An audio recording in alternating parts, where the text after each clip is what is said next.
বুঝেছেন? এই পা উনি ফুলা নিয়ে আসতে এই পায়ে ব্যথা।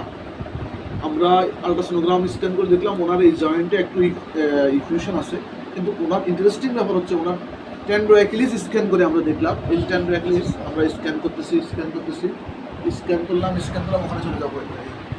এই যে দেখেন, এই যে এখানে ক্যালসিফিকেশন হয়ে গেছে, টেন্ডনটা ক্যালসিফাইড হয়ে গেছে।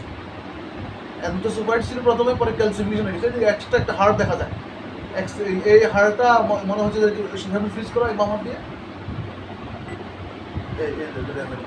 এটা আমার গায়ে একটু লাগুক, কিছু করার নাই, আমি অ্যাক্সেলটা নিয়ে আসি।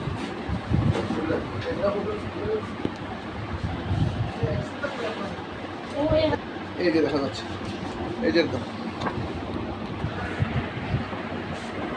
এই যে দেখা যাচ্ছে সেগুলো অ্যাক্সেলের হাড্ডিটা দেখাও তো, এক্সট্রা হাড় দেয়, এই যে এটা এটা হলো টেন্ডো অ্যাকিলিস ক্যালসিফিকেশন হয়ে গেছে।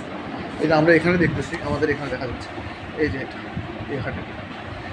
এটার মেইন ট্রিটমেন্ট হচ্ছে এখানে আমরা কি বলে যে এই যে ইয়েটা রেক্টোক্যালকিনাল যে বাসটা আছে সেই বাসটার মধ্যে স্টেরয়েড দিলে আমরা ইনশাল্লাহ আশা করতেছি যে এটা ভালো হয়ে যাবে ইনশাল্লাহ।